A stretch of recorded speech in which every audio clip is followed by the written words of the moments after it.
Here's what I talked about earlier when I said the American dream is fading fast, right? Americans ages 55 and up own 114 trillion in assets. That is up from the 84 trillion in assets they owned 4 years ago. Shout out to them. Here's my question though, Jose. Look at this stat. It says Americans ages 55 and up own 114 trillion in assets, up from 84 trillion 4 years ago, which put them right in the beginning of the pandemic. That tells me this, that the people 55 and up, they learned from 2008. Watch what I'm about to say. Watch where I'm about to go with this, Jose. Watch where I'm about to go with this, Jose. Those same people realized in 2008 that they missed the mark. The financial crash. Watch where I'm going with this, Jose. Watch where I'm going with this, Jose. When the opportunity presented itself again during the pandemic, they took full advantage of it. 4 years ago, from 84 trillion to 116 trillion. They missed 2008 financial crash. They shook back. And they said the next time it happened, I'm going to be prepared. Now watch this. Households under 40 on 15 trillion is a 9% slice, less than they owned 20 years ago.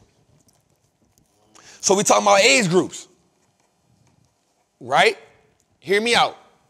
At 40 years old, 2008, you were somebody in the 40 years old, so I'm 41. I'll be 42 this year. At 40, so 20 years ago put us right back to, right past the 2008 crash, right? 20 years ago put us right past, because I've been home 16 years, right? So that brings us about 2005, 6, somewhere up in there, right? So watch this. That means there were somewhere around the ages of, because when I come home, I was 26. So that means these people are somewhere between the age around that era. We're going to just say 2008. There was somewhere around the age of 26 to 20. Can we say that? 2008 era, right? So 2008, they between the ages of 26 and 20.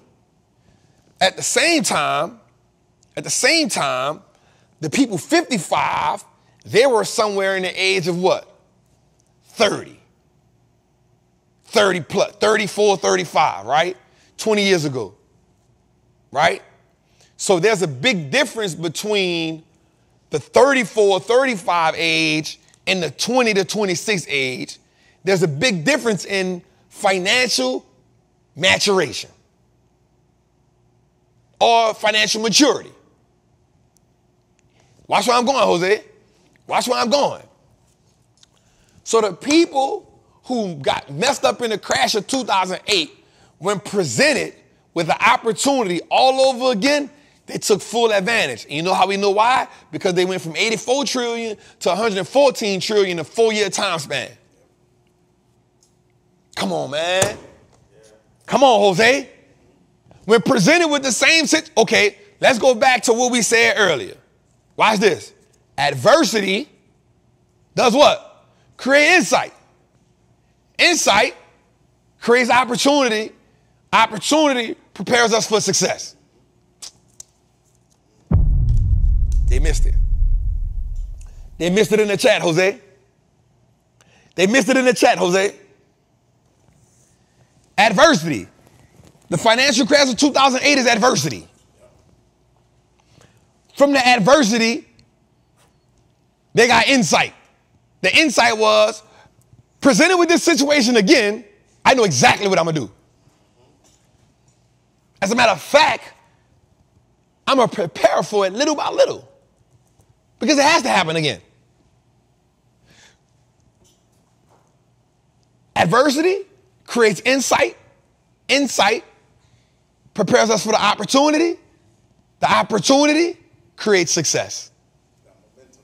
Oh, hold on. Opportunity does what? Create momentum. Momentum prepares us for success.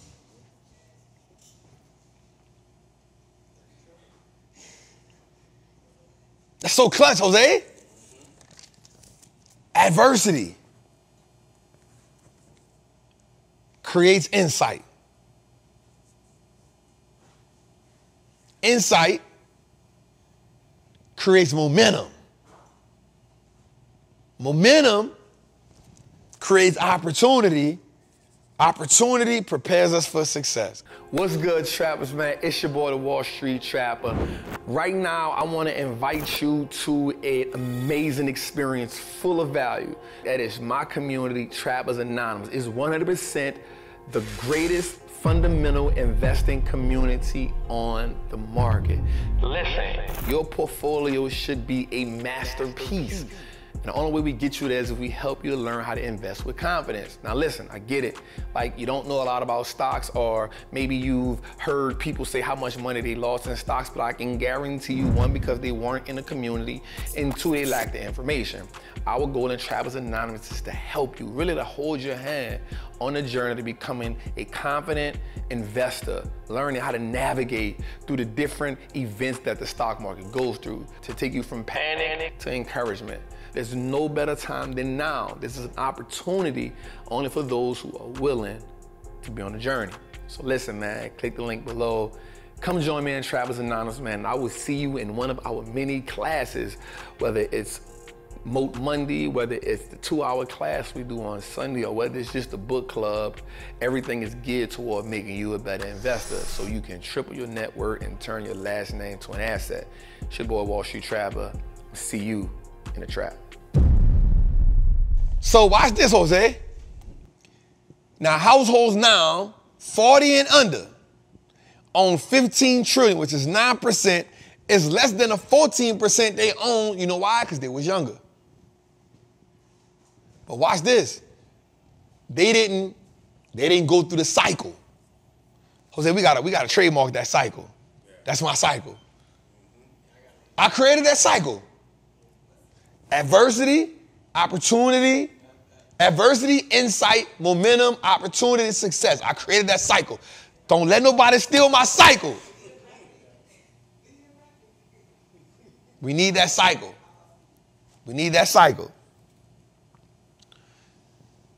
But let's go a little further, Jose. Watch this. But now you got the opportunity again. So let's go. Median households need 50% income. Median households needs 50% of their income just to cover the normal house note payments right now, because housing is up 7%, cuz. Watch this, Jose. 61% of people ages 35 to 43 own homes. It's down from the 66% of the people in the same age group in 1990. I just like to study the history. I like to study the history. Because owning a home today is the #1 way for people to increase their wealth. Because they get to get a whole bunch of, you get to get a big old presumed asset at one time. And it's not really it's not really an asset to you until you get deep into it. Which is why one house note a year extra, you pay an extra house note a year, it helps you cut down on the time you pay on a house. So that's even a game within itself we gotta learn how to play. Right, so if you go out and buy a house, all right, boom, it's not really an asset to you in the beginning, it's an asset to the bank. So what do we do moving forward? We pay a little bit extra every payment, and then you pay at least one extra payment a year. You pay a little bit more extra every payment, and then you pay at least one extra payment a year. You talking about cutting 7, 8 years off the bill. And so now once you get into that, now you can start saying, let me take this equity and do this with it. You know what I'm saying? You get to your real estate gurus. They teach you how to play the game the right way. It's not about the game, it's about the rules. That's why I say the market is always right. The market is never wrong. It's about how we play the market.